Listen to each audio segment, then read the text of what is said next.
Sobrang haba na nga yung damo sa pader kaya naman ginuntin ko na. At makalipas nga ng ilang oras ay nagluto na rin po ako ng ulam namin ngayong tanghalian. Kaya naman samahan nyo ako. So ayun na nga guys, for today's video ay samahan nyo po akong magupit ng mga damo. Sobrang mahahaba na kasi kaya naman kailangan ko talagang gupitin lalo pang lalaki yung mga damo. At ayun na nga, bago nga ako magupit ay maglalagay muna ako ng fish towel sa aking likuran para naman hindi ako pawisin. Kumuha nga pala ako ng aking speaker para naman magpatugtog ako doon. Nakakaumay kasing magunting kapag walang music. Kaya naman nagkuha talaga ako ng aking speaker. Sobrang dilim talaga dito kahit umaga na, kaya naman nagamit talaga ako ng ilaw ng aking cellphone. At makalipas nga ng ilang minuto ay pumunta na rin ako kaagad sa aking pupuntahan kung saan ako magkakat ng mga damo. Ngayon nga pala ay dito nga pala ako magkakat ng mga damo kasi nga sobrang haba na. Ilang buwan kasi to na hindi ko nagugupitan, kaya naman ngayon magugupit na ako. Bago nga ako magsisimula at ayun, binuksan ko muna yung gate kasi lalabas yung sasakyan. Ilalabas yung sasakyan ay nakabidyo pa.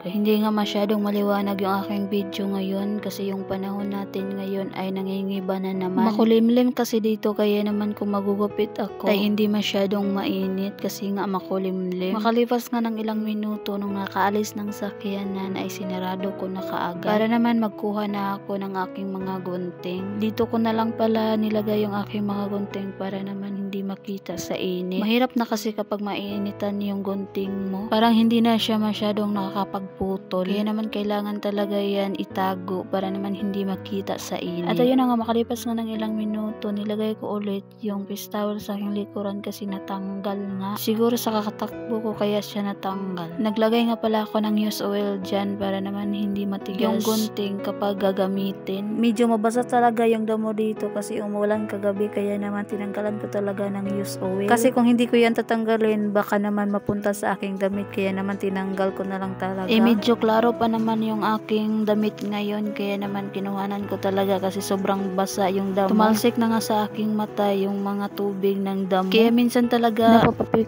napapapikit na lang talaga ako kasi tumatalsik sa akin yung tubig ng damo. Kaya naman ang time na yan medyo nagdandahan talaga ako para naman hindi ako matalsikan. Pero hindi ko talaga maiiwasan ay matatalsikan talaga ako. Mahirap ba naman tanggalin to kapag natalsikan yung damit ko. At ayun na nga, kumuha nga ako ng isang gunting kasi nga hindi masyadong makaputol yung isang gunting. Kaya naman kinuha ko talaga yung aking isang gunting. Bagong baid pa kasi itong isa, kaya naman kinuha ko na lang talaga para naman maputol na at mas mabilis akong matapos dyan. Masasabi mo talaga na tingulan na ngayon kasi yung mga madadamo ay sobrang haba na. Ikaw ba naman tuwing hapon na lang umuulan, tuwing gabi tapos kadalasan umaga pa. Kaya ayun, nagkaganyan yung mga damo. Buti na lang talaga ay binairan yung aming gunting at ganyan na siya katalim guntingin. At dahil kulang tayo sa height, kailangan natin kuminto para naman maabot natin yung dulo. Hindi na kasi ako nagkuha ng hagdanan kasi tinatamad. Makalipas nga ng ilang minuto, ito na naman yung mga marites. Nakikimaristis na rin.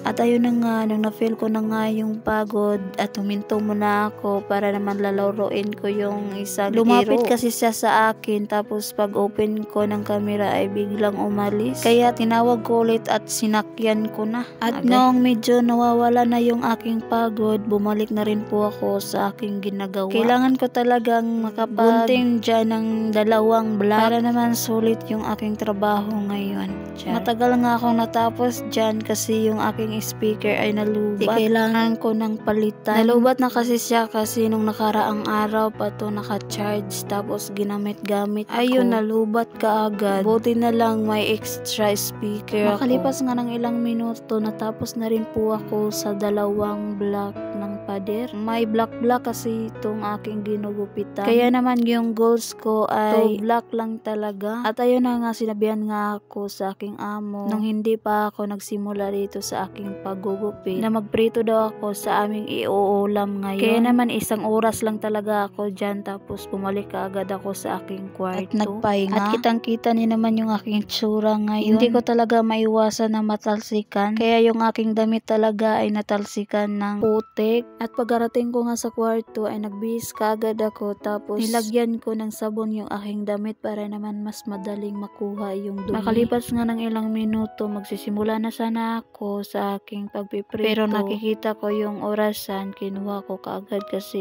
hindi na kumana, kaya naman pinunasan ko muna bago ko ibigay sa aking amo para naman lagyan ng battery. At makalipas nga ng ilang minuto ay nagsimula na rin po akong magprito. Hindi nga ako naglagay ng mga sangkap nito, ang naglagay nito ay yung amo ko. Kaya ang ginagawa ko na lang po ay nagprito na lang. Siya kasi yung maglalagay ng mga sangkap at ako naman yung taga-prito. Bago siya nagsabi sa akin, nilagyan na niya ng mga sangkap para naman yung chicken ay lalong sasarap kapag binababad mo ng ilang oras. Ginaganyan-ganyan ko muna kasi malakas naman yung apoy, madali lang yung maluto. Maliliit lang kasi to, kaya naman mas madali talaga yung maluluto. Hindi kagaya nung malalaking hiwa, matagal talaga yun maluluto. Pag ganito talaga ang pagkahiwa ay mas mabilis ako matapos sa aking pagpiprito. At 2 batch pala yung aking ginagawa kasi hindi na magkasa sa kawali. Ganyan lang pala yung aking pagluto, ginugolden kasi ganyan naman talaga yung gusto ng aking amo dito. Makalipas nga ng ilang minuto ay nilagay ko na rin po yung natira.